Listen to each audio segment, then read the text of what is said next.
நம்ம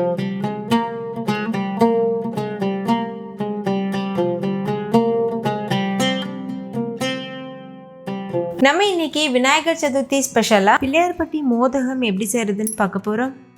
இந்த கொழுக்கட்டை செய்கிறது ரொம்ப ஈஸி. வீட்டில் இருக்க குறைவான பொருட்கள் வச்சு ரொம்ப சுலபமாக பண்ண முடியும். ரொம்பவே டேஸ்டியாகவும் இருக்கும். ஸோ கண்டிப்பாக ட்ரை பண்ணி பாருங்கள். ஹாய் ஃப்ரெண்ட்ஸ், வணக்கம். என் பேர் Abhi. Welcome to Indian recipes Tamil. வீடியோக்குள்ளே போகிறதுக்கு முன்னாடி நம்ம சேனல் இந்தியன் ரெசிபீஸ் தமிழை சப்ஸ்கிரைப் பண்ணிக்கோங்க. கூடவே இருக்க பெல் சிம்பலையும் கிளிக் பண்ணிக்கோங்க.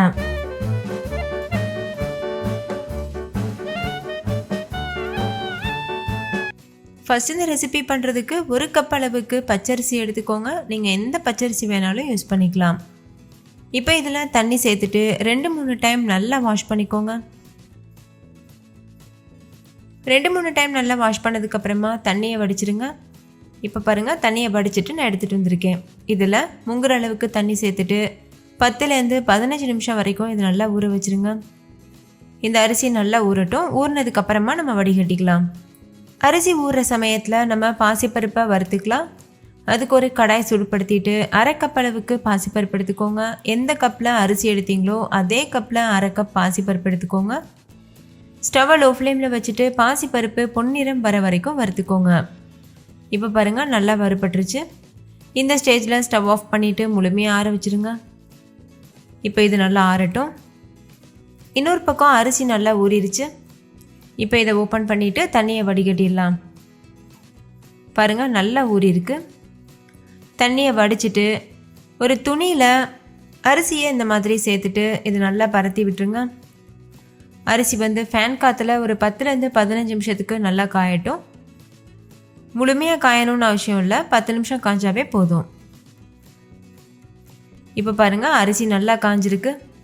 லேசாக அதில் ஈரத்தன்மை இருக்குது. இது கரெக்டான கன்சிஸ்டன்சி.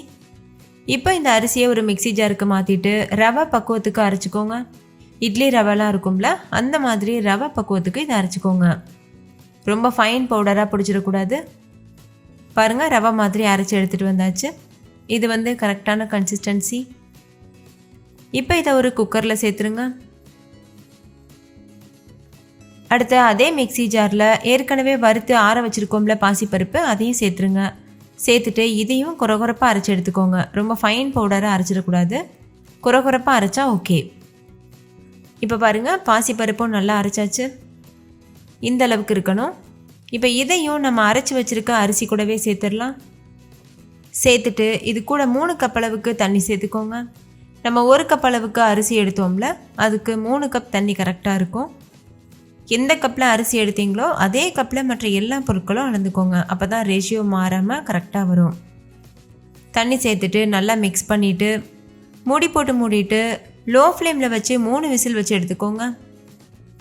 3 விசில் வந்ததுக்கப்புறமா ப்ரெஷர் தானாக ரிலீஸ் ஆனதுக்கப்புறமா குக்கர் ஓப்பன் பண்ணுங்கள். இப்போ அரிசி நல்லா வெந்திருக்கு. அரிசி பருப்பு ரெண்டுமே கரெக்டான பக்குவத்தில் வெந்திருக்கு. இப்போ இதை நல்லா மிக்ஸ் பண்ணிக்கோங்க. நல்லா கலந்ததுக்கப்புறமா 1 டீஸ்பூன் ஏலக்காய் தூள் சேர்த்துக்கோங்க. 1 டேபிள் ஸ்பூன் நெய் சேர்த்துக்கோங்க. கூடவே 1/2 கப் அளவுக்கு வெல்லம் சேர்த்துக்கோங்க. மண் இல்லாத வெல்லம் யூஸ் பண்ணுங்கள். நீங்கள் யூஸ் பண்ணுற வெல்லத்தில் மண் இருந்ததுன்னா பாகு காய்ச்சி வடிகட்டிட்டு சேர்த்துக்கலாம். இப்போ ஹை ஃப்ளேமில் வச்சு இந்த வெல்லம் நல்லா கரைஞ்சி வர வரைக்கும் கிளறிட்டே இருக்கணும். இப்போ பாருங்கள், வெல்லம் கரைஞ்சிருச்சு. கொஞ்சம் தண்ணியாக இருக்க மாதிரி இருக்குல்ல, இது நல்லா கெட்டியாகிறது வரைக்கும் கைவிடாமல் கலந்துகிட்டே இருக்கணும்.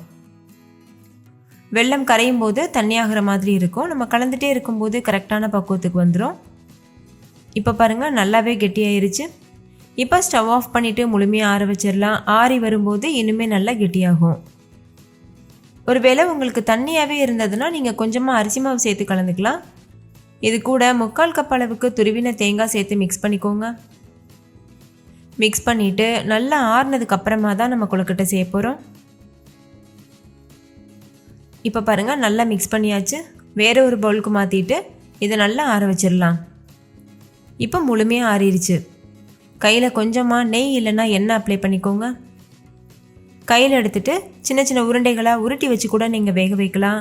அப்படி இல்லைன்னா கொழுக்கட்டை மோல்டு இருக்குல்ல, அதில் வச்சுட்டு கூட நீங்கள் வேக வைக்கலாம். இந்த மாதிரி மோல்டு இல்லாதவங்க இது போல் உருட்டிட்டு வேக வச்சுக்கலாம். இந்த மாதிரி உருட்டினதுக்கப்புறமா நெய் தடவுன இட்லி பிளேட்டுக்கு மாற்றிடுங்க. பாருங்கள் இந்த மாதிரி மாற்றிட்டு இதை நம்ம இப்போ வேக வச்சுக்கலாம்.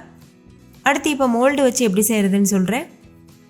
இது போல் மோல்டு கிடைக்குதுல கடைகளில், இந்த மாதிரி மோல்டில் கொஞ்சமாக எண்ணெய் அப்ளை பண்ணிவிட்டு நம்ம எடுத்து வச்சுருக்க மாவை பெரிய உருண்டையாக உருட்டிட்டு இது உள்ளே வச்சுட்டு நல்லா ப்ரெஸ் பண்ணி க்ளோஸ் பண்ணிவிட்டு அதுக்கப்புறமா நல்லா இது போல் அழுத்தம் கொடுக்கணும். நல்லா இது போல் ப்ரெஸ் பண்ணோன்னா தான் அந்த அச்சு வந்து கரெக்டாக அந்த கொழுக்கட்டையில் விழும். இப்போ நம்ம ஓப்பன் பண்ணி பார்க்கலாம். பாருங்கள் அந்த டிசைன்லாம் சூப்பராக அந்த கொழுக்கட்டையில் பதிஞ்சிருக்கு.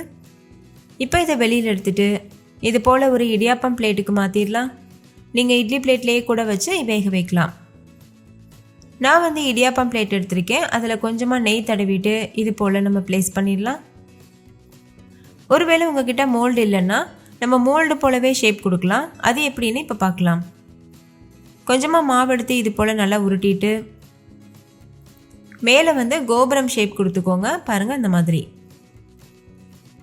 கொஞ்சம் கூட விரிசல் இல்லாமல் உருட்டினதுக்கப்புறமா இது போல் பண்ணிக்கோங்க. அவ்வளோதான், மோல்டே இல்லாமல் மோதகம் ஷேப் தயாராகிருச்சு. இது போலவும் நீங்கள் ட்ரை பண்ணலாம்.